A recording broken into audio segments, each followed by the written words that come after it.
Hey guys, for this post I'm going to talk about the case between Intellectual Ventures and Symantec. So, Intellectual Ventures proclaimed itself recently as the biggest troll of all time.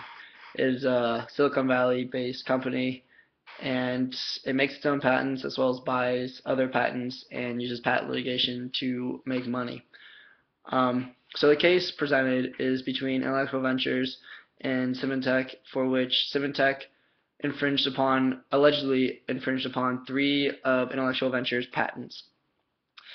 Um, when I went to court, Intellectual Ventures originally sued Symantec for $300 million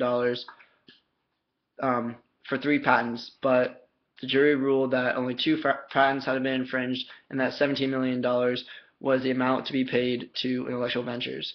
So these two patents were filed over a decade ago. One was filed in 1998 and the other one was filed in 1997.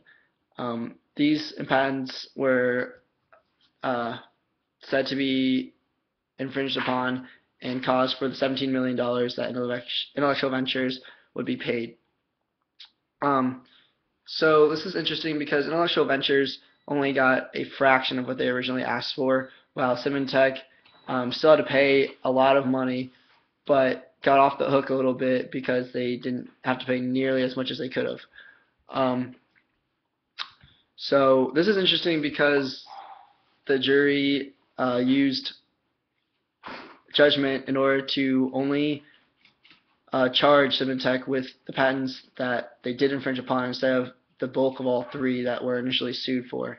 Another thing that's interesting about this is that these patents were filed about 17 years ago, and so it goes to show that patents still have their jurisdiction even almost 20 years after. So this goes to show that patents are still good and you have to respect them even many years after they've been filed. So I thought this was an interesting case and I thought I should bring it up. Thanks for watching.